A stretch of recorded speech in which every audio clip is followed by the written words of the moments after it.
திராட்சப்பழத்தோட்ட ஊழியங்கள் கர்த்தரருளின ஊழியங்கள் திராட்சப்பழத்தோட்ட ஊழியங்கள் கர்த்தரருளின ஊழியங்கள் அவரில் நிலைத்திருந்து கனி கொடுப்போம் கர்த்தர் வாய்க்க செய்வார் அவரில் நிலைத்திருந்து கனி கொடுப்போம் கர்த்தர் வாய்க்க செய்வார் துதி உமக்கே துதி உமக்கே துதி உமக்கே என்றுமே என்றும் துதி உமக்கே துதி உமக்கே துதி உமக்கே என்றுமே என்றும் துதி உமக்கே என்றுமே என்றும் துதி உமக்கே என்றுமே.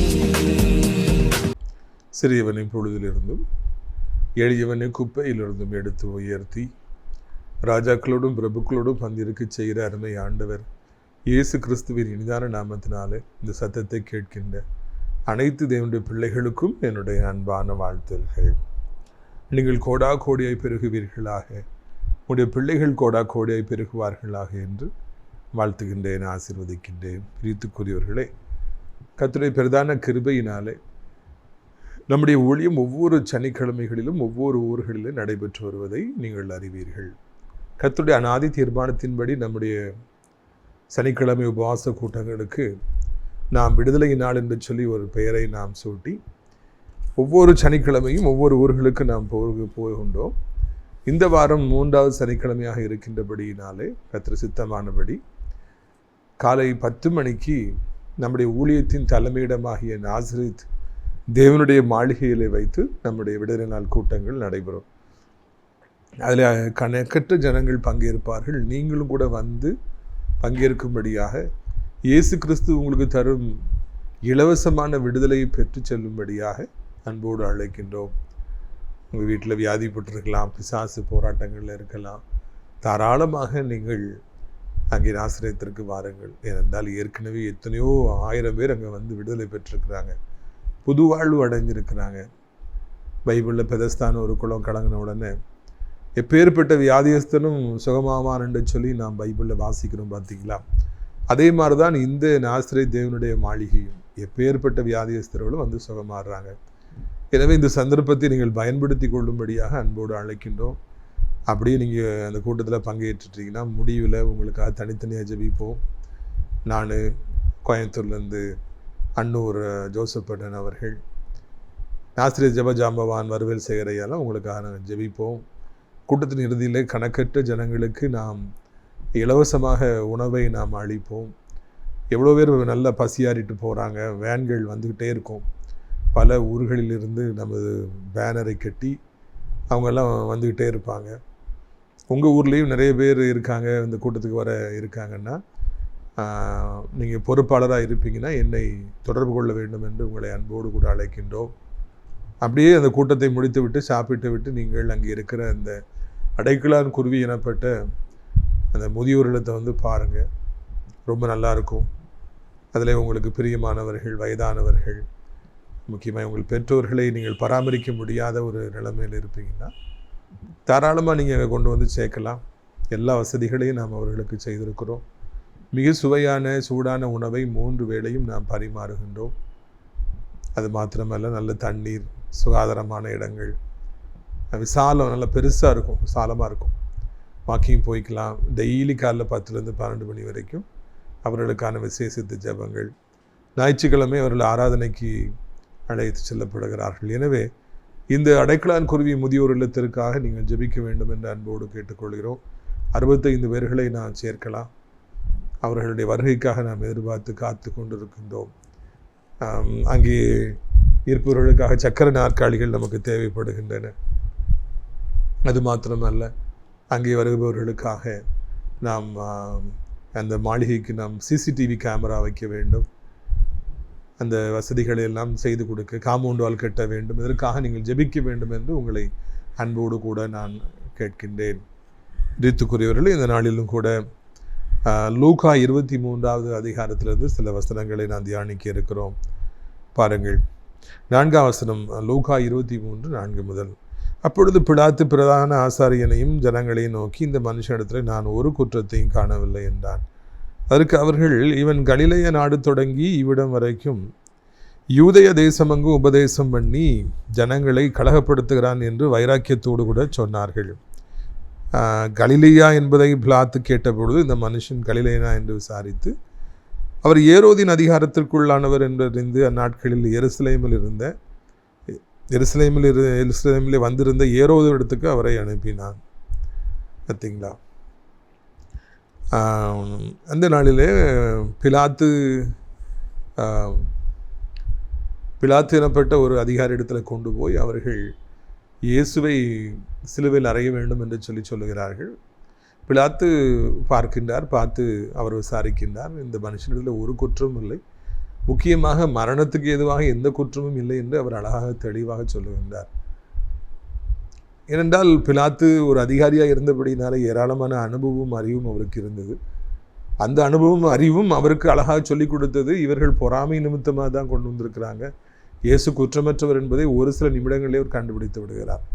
அப்பொழுதுதான் அவருக்கு ஞாபகத்துக்கு வருகிறது, இவர் கலிலேயன் என்ற உடனே இவர் ஏரோது அந்த அதிகாரத்துக்குள்ள அவர் உட்பட்டவர் என்று அறிந்து ஏரோது இடத்துக்கு அனுப்புகிறார். ஏரோது அப்போ தான் எருசலேமுக்கு வந்திருக்கிறார். ஏரோது ராஜாட்ட கொண்டு போங்க அப்படின்னு சொல்லிட்டு ஏரோதுட்ட அனுப்பிவிட்டார். நீங்கள் அறிந்திருக்கிறீர்களா, இந்த ஏரோது ராஜா தான் யோவான் ஸ்நானகனை சிரச்சேதம் செய்தவர், ஏராளமான குற்றங்களை செய்தவர். அவர் ஒரு குள்ள நரியாக காணப்பட்டார்.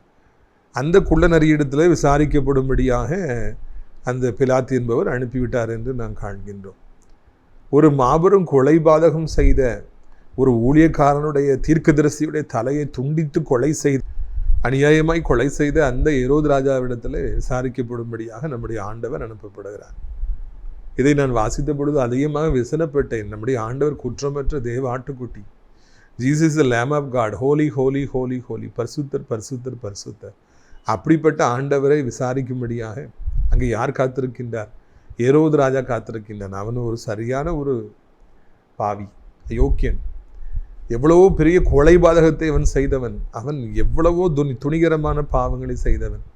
அப்படிப்பட்டவர்கிட்ட போய் ஆண்டவர் விசாரிக்கப்படும்படியாக அனுப்பப்பட்டாரா? பிரியத்துக்குரியவர்களே, இதிலிருந்து நாம் என்ன தெரிந்து கொள்கிறோம் என்றால், சில நேரங்களிலே தேவனுடைய பிள்ளைகள் எவ்வளவோ தூய்மையானவர்களாக இருந்தாலும், எவ்வளவோ கர்த்தருடைய சமூகத்திலே அவர்கள் காத்து கடந்தாலும், இரவும் பகலும் அவர்கள் ஜெபிக்கிறவர்களாக இருந்தாலும், கர்த்தரை அறியாதவர்களிடத்திலும் இந்த உலகத்தில் மனம் போல ஜீவிக்கிறவரிடத்திலும் ஏராளமான பணங்கள் கொட்டி கிடக்கின்றபடியினாலே, அவர்கள்தான் மிகப்பெரிய தொழிலதிபர்களாக இருக்கின்றபடியினாலே, ஸ்கூலு காலேஜில் நடத்துறதுனால அவங்ககிட்ட போய் தேவனுடைய பிள்ளைகள் போய் வேலை பார்க்கும்படியான ஒரு சூழ்நிலை உருவாகின்றது. அவங்ககிட்ட போயிட்டு கையை கட்டிட்டு நிற்க வேண்டிய நேரவரெல்லாம் வருகிறது. அப்பொழுது ஒரு சிந்தனை வருகிறது, நான் இரவும் பகலும் ஆண்டவரிடத்திலேயே இருக்கிறேன், நான் ஜெபிக்கின்றேன், ஆண்டவருக்காக வாழ்கிறேன். இவர்களோ துரோகிகளும் துன்மார்களுமாக இருக்கிறாங்க, அவங்ககிட்ட போயிட்டு நான் வேலை பார்க்கணுமா? எனக்கு இப்படி ஒரு கதியா என்று சொல்லி அநேகர் அவர்கள் மனக்கிளேசப்படுகிறார்கள். கர்த்தரை அறியாத ஒரு இடத்துல போய் நான் வேலை பார்க்குறேன்னு நிறைய பேர் இன்னைக்கு ஃபீல் பண்ணுறாங்க. என் ஓனர் இப்படி இருக்கிறாரு, அவர்கிட்ட போயிட்டு நான் வேலை பார்க்குறேன்னு. கடவுளுக்கு எதிரானவன், இயேசுக்கு எதிரானவன்கிட்ட போயிட்டு நான் வேலை பார்க்குறேன்னு என்றெல்லாம் நிறைய பேர் மன வருத்தப்படுறாங்க. பிரியத்துக்குரியவர்களே, நீங்கள் ஒன்றை அறிந்து கொள்ள வேண்டும். தேவாதி தேவன், ராஜாதி ராஜன், அவரே ஒரு நாளிலே இவ்வளவு படுபாதகங்கள் புரிந்து ஏரோது ராஜாவிட்ட விசாரிக்கப்படும்படியாக, அதாவது குற்றம் செஞ்சாரா இல்லையான்னு சொல்லிட்டு அவன் விசாரிக்கிறானா ஏரோது ராஜா, அனுப்பப்படுவார் என்றால் நீங்களும் நானும் எம்மாத்திரம் என்பதை நீங்கள் புரிந்து கொள்ளுங்கள். நாம் கர்த்தருடைய பிள்ளைகள், நாம் ஆண்டவருக்கு மிகவும் பிரியமானவர்கள். நீங்கள் கர்த்தருடைய கண்ணின் மணிகள். உங்களை ஆண்டவர் சில நேரங்களில் இது போன்ற பாதைகள் நடத்தினாலும் முடிவில் அவர் மகிமைப்படுவார் என்பதை நீங்கள் அறிந்து கொண்டு மனப்பூர்வமாக அவர்களுக்கு கீழாக நீங்கள் வேலை செய்யுங்கள். கொடுக்கப்படுற கட்டளைகளுக்கு கீழ்ப்படியுங்கள். என்ன இது இங்கே போய் நான் வேலைக்கு வந்துட்டேனே அப்படின்னு சொல்லி நீங்கள் நினைக்காதீங்க. என் பிள்ளையை அங்கே போய் படிக்க வச்சுருக்கிறேனே, அப்படி ஒரு ஸ்கூலில் போய் படிக்க வச்சுருக்கேனேன்னு சொல்லி நினைக்காதீங்க. இதெல்லாம் கர்த்தருடைய செயல்கள். கர்த்தர் அனுமதிச்சிருக்கிறார். சீக்கிரமாக அவர்களிலிருந்து ஆண்டவர் நம்மை விடுவிப்பாருங்கிற நல்ல செய்தியை உங்களுக்கு நான் அறிவிக்கும்படியாக விரும்புகிறேன். பாருங்கள், 8ஆம் வசனம், லூக்கா 23.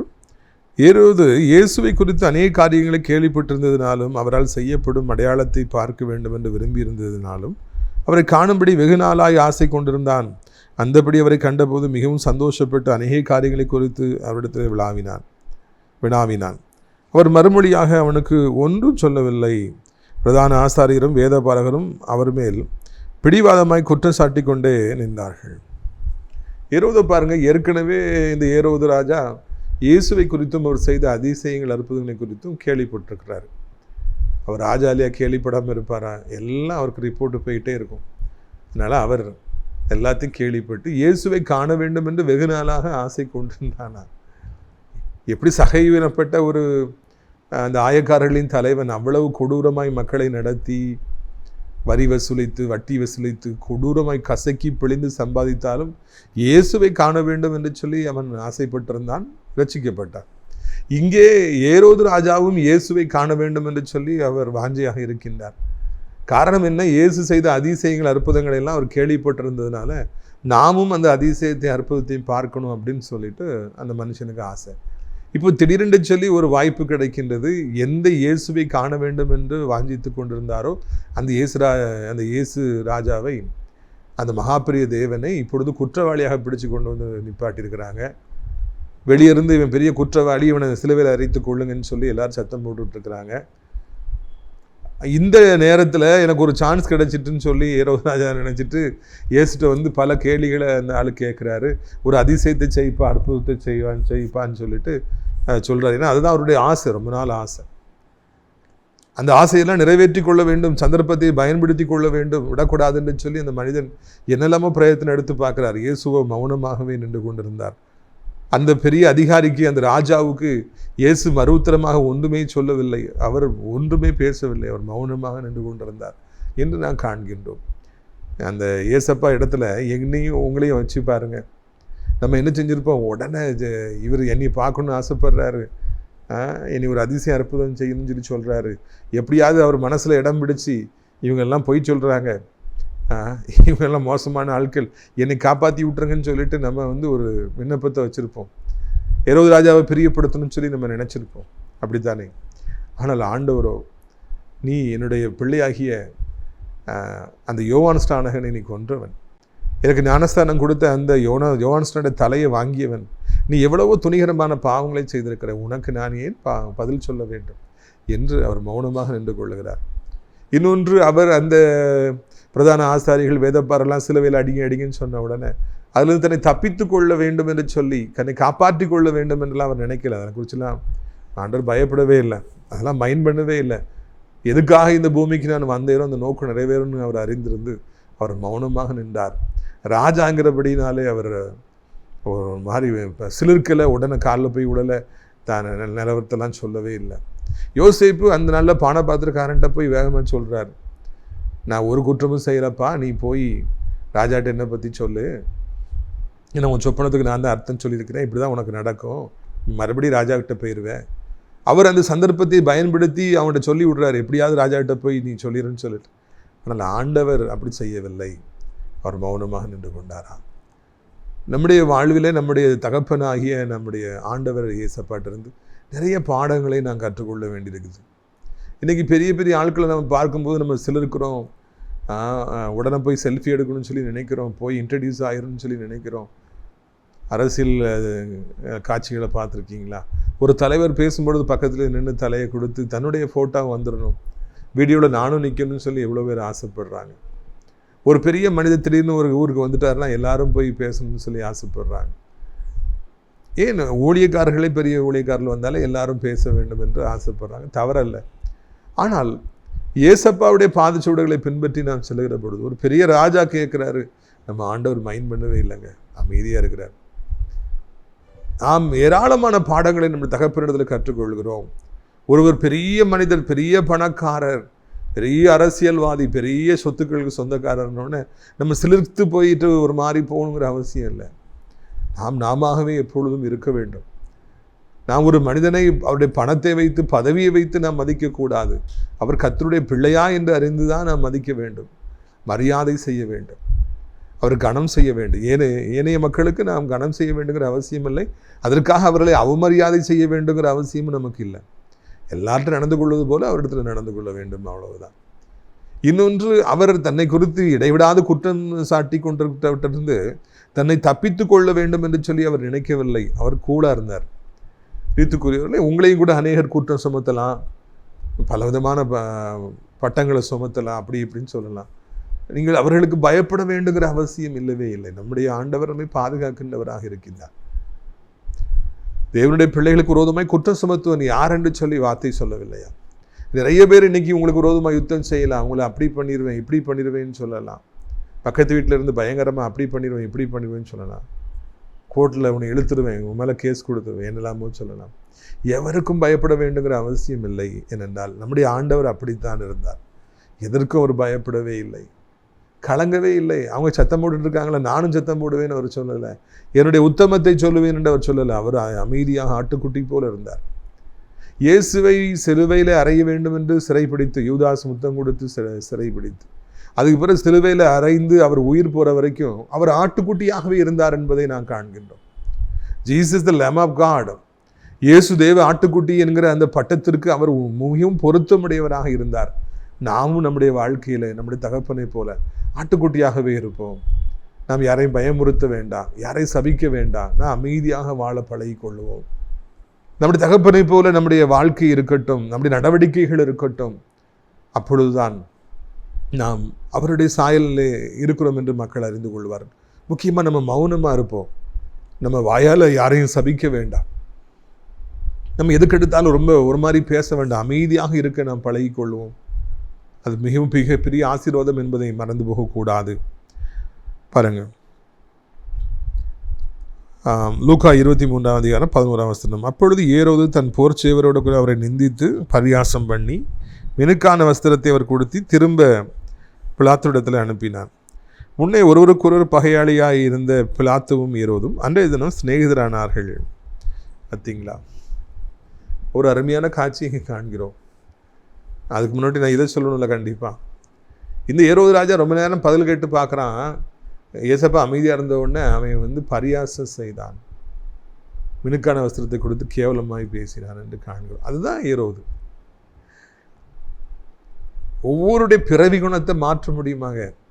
நாயுடைய குணத்தை மாற்ற முடியுமா? அது குலைச்சிக்கிட்டே தான் இருக்கும். கொசுவுடைய குணத்தை மாற்ற முடியுமா? அது கடிக்காமல் விடவே, உள்ள காருக்குள்ளே வந்துருச்சு, ரூமுக்குள்ளே வந்துருச்சுன்னா கடிக்காமல் விடாது. அதே போலவே ஒவ்வொரு மனிதனுக்கும் ஒரு குணம் உண்டு. இந்த ஏரோது ராஜா ஒரு தெய்வபயம் இல்லாதவன், துணிகரமான பாவத்தை செய்கின்றவன், ஏற்கனவே எத்தனையோ ஊழியக்காரர்களை சிரசேதம் செய்தவன். அப்படிப்பட்டவன் தன்னுடைய புத்தியை காண்பிக்கின்றான், ஆண்டவரை பரியாசம் செய்தான் என்று காண்கின்றோம். இயேசுவை காண வேண்டும் என்று வாஞ்சியாக இருந்தாயே ஏரோது ராஜா. இயேசுட்டு பல கேள்வியில கேட்டு எனக்கு ஒரு அடையாளத்தை அற்புதத்தை செய்து காண்பின்னு சொன்னையே ஏரோது ராஜா. இப்போ அதெல்லாம் எங்கே போச்சு? எங்கேயோ போயிடுச்சு, அவ்வளோதான். ஒரு ஆசை இருந்துச்சு, ஆனால் இப்போ அதெல்லாம் இல்லை.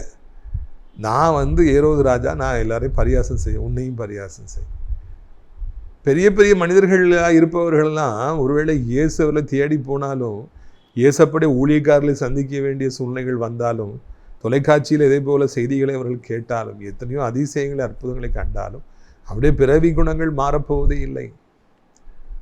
நம்முடைய ஊழியத்தில் எத்தனையோ அதிசயங்கள் அற்புதங்களை ஆண்டவர் செய்கின்றார்.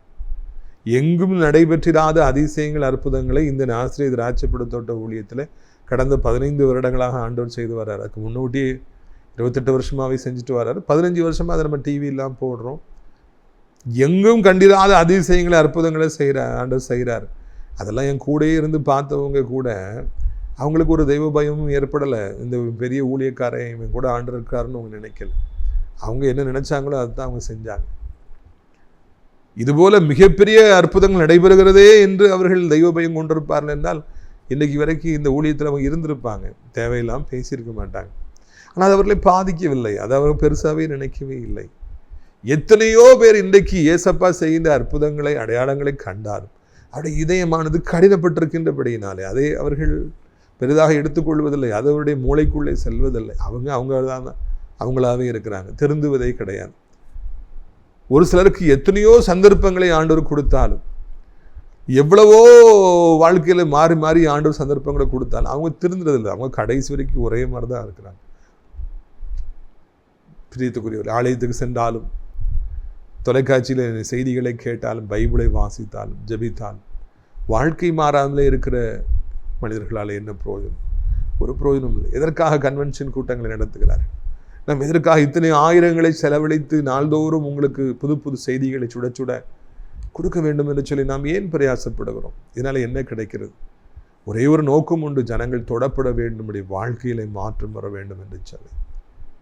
ஆண்டவர் எல்லோருக்கும் ஒரு வாய்ப்பை கொடுக்கின்றார், எல்லோரையும் தேடி போகின்றார், எல்லாரையும் சந்திக்கின்றார், ஒரு சான்ஸ் கொடுக்குறாரு. உன் இதே கதவை திறந்து கொடுப்பாயா, நான் உள்ளே வரட்டுமா என்று ஆண்டவர் சொல்கிறார். அப்புறம் நம்ம ஆண்டவர் சந்தோஷமாக ஏற்றுக்கிட்டோம்னா இந்த வாழ்க்கையே மாறுகிறது, நம்முடைய எண்ணங்களே மாறுகிறது, நம்முடைய பேச்சே மாறுகிறது.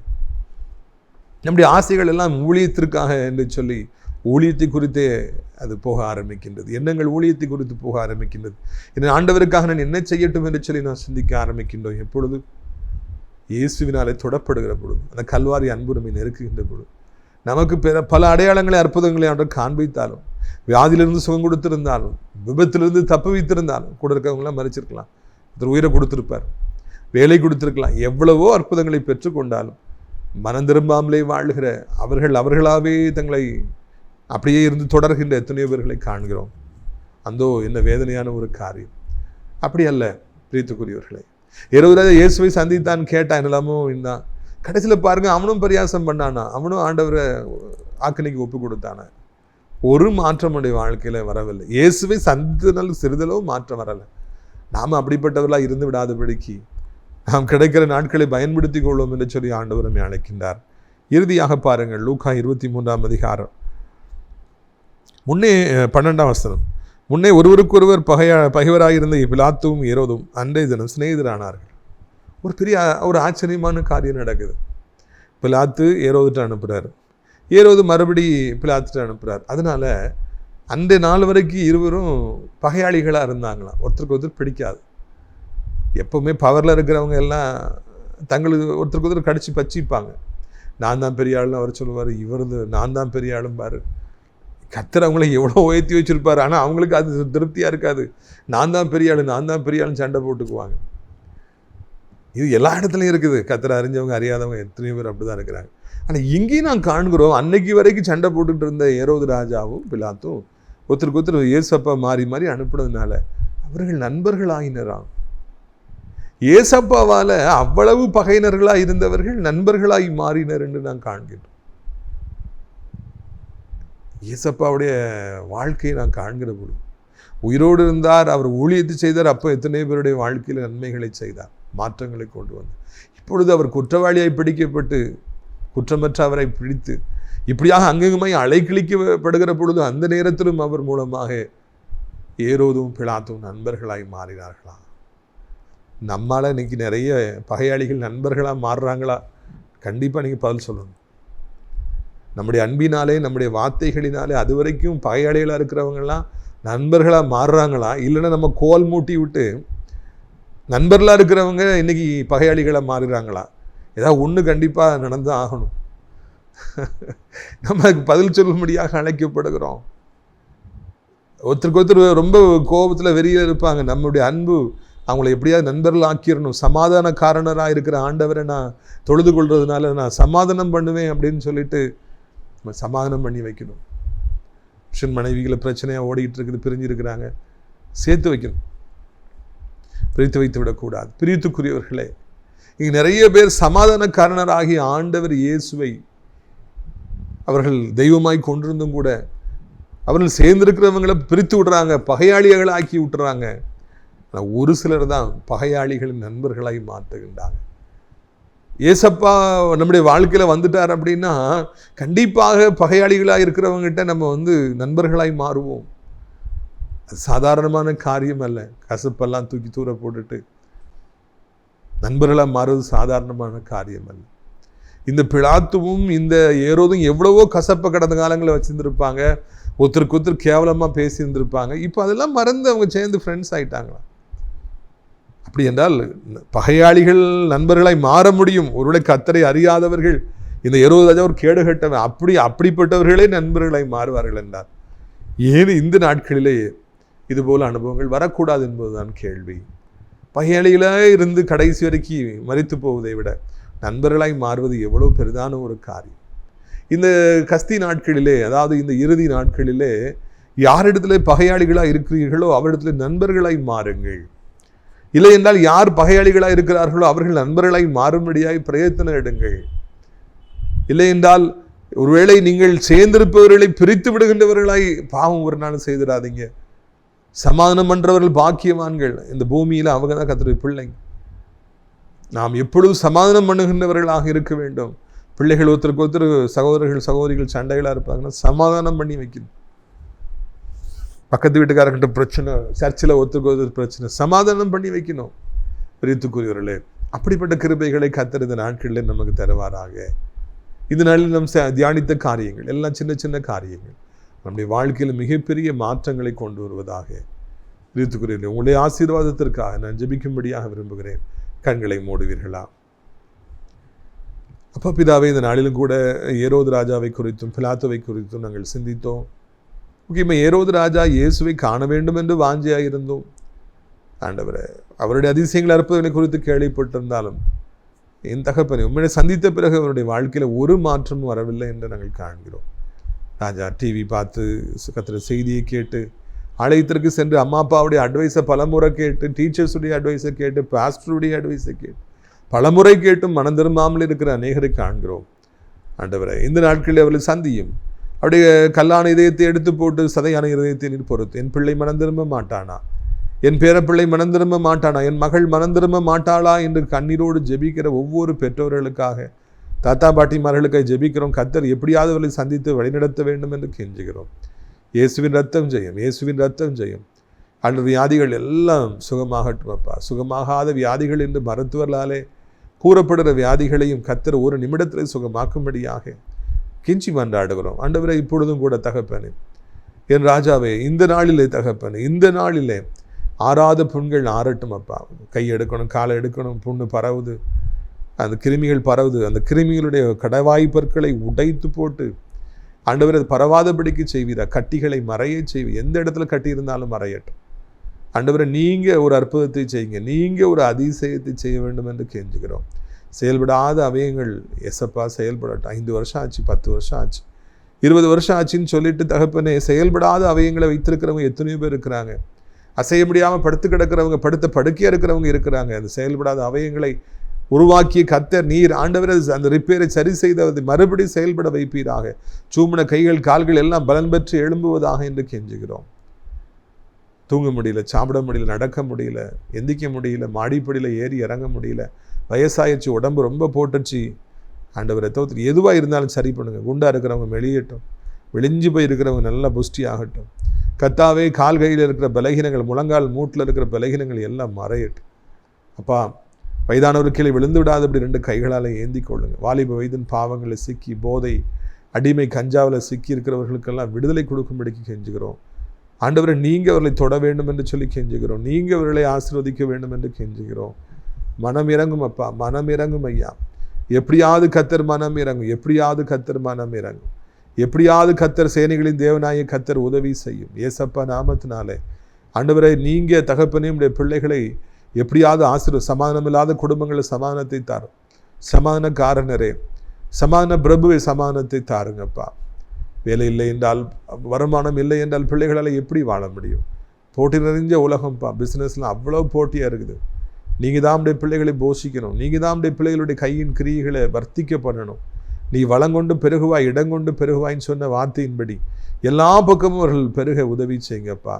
பல வருடங்களாக நன்மைகளுக்காக காத்திருக்கள் உண்டு. வீடு கட்டணும், நிலம் விற்கணும், திருமணமாகணும், குழந்தை இல்லை, இவர்களுக்கெல்லாம் கத்திருந்தனாலே ஒரு அற்புதத்தை செய்யுங்க. விதவைகளுக்காக, திக்கற்ற பிள்ளைகளுக்காக, தங்களுடைய பிரியமானவர்களை இழந்து தவிக்கின்றவர்களுக்காக ஜெபிக்கிறோம். கர்த்தர் உதவி செய்ய வேண்டும் என்று கெஞ்சுகிறோம். நீங்கள் அப்படியே செய்வீங்க, அதற்காக நமக்கு நன்றியப்பா. இது அருமையான நாளிலும் கூட இந்த சத்தத்தை கேட்குற பிள்ளைகள் ஒவ்வொருவருக்கும் ஏதாவது ஒரு அற்புதத்தை செய்து சந்தோஷப்படுத்துங்க. ஆண்டவரை தோத்திரையா, உலகம் முழுவதும் அத்தனை நாடுகளையும் ஆசீர்வதிங்க. இனி ஒரு கொள்ளை நோய், இனி ஒரு லாக்டவுன் வராதபடி பாதுகாத்து கொள்ளுங்க. எங்கள் தாய் திருநாடாக இந்தியாவிற்காக, தமிழ்நாட்டிற்காக, அனைத்து மதத்தவர்களுக்காக, அனைத்து மொழி பேசுகின்றவர்களுக்காக ஜெபிக்கிறோம். கர்த்தர் ஆசீர்வதிங்க. என்ன காரியம் இருந்தாலும் கர்த்தர் ஆண்டவரை தேவனுடைய பிள்ளைகளையும் ஊழியக்காரர்களையும் ஆலயங்களை திருச்சபைகளை ஆசீர்வதித்தே ஆக வேண்டும் என்று கெஞ்சுகிறோம். எசப்பா சோத்திரம் ஐயா. நாசரேத் திராட்சைப்பழத்தோட்ட ஊழியங்களை நேசிக்கிற, நாள்தோறும் நம்முடைய நிகழ்ச்சிகளை பார்க்கின்ற, அறிமுகப்படுத்துகிற, ஜெபத்தினாலே காணிக்கையினாலே தாங்கிற நல்ல உள்ளங்கள் உண்டு. அவர்களை ஆசீர்வதியும். அடைக்கலான் குருவி இல்லத்தில் தகப்பனே அநேக முதியவர்கள் தேவை. நாலா திசைகளிலிருந்து அழைத்து கொண்டு வாருங்க. அங்கே தங்கியிருந்து வேலை செய்கிற நல்ல உள்ளம் படைத்தவர்களை அழைத்து கொண்டு வாருங்க. அப்பா, நீங்கள் மகிமைப்படுங்க. இயேசுவின் மூலமே ஜெபிக்கிறோம் நல்ல பிதாவே, ஆமென். என் ஆத்துமாவே கர்த்தரை சோத்திரி, என் முழு உள்ளமே அவருடைய பரிசுத்த நாமத்தை சோத்திரி. என் ஆத்துமாவே கர்த்தரை சோத்திரி, செய்த சகல உபகாரங்களை ஒருபொழுதும் மறவாதே, ஆமென். கர்த்தராகிய இயேசு கிறிஸ்துவின் கிருபையும் பிதாவாகிய தேவனுடைய அன்பும் பரிசுத்தாவிய அந்யோன்ய ஐக்கியம் இல்லாத பிரசன்னம் உங்கள் அனைவரோடு இன்றைக்கு சதா காலங்களிலும் நிலைத்திருப்பதாக. அல்லேலூயா, அல்லேலூயா. God bless you.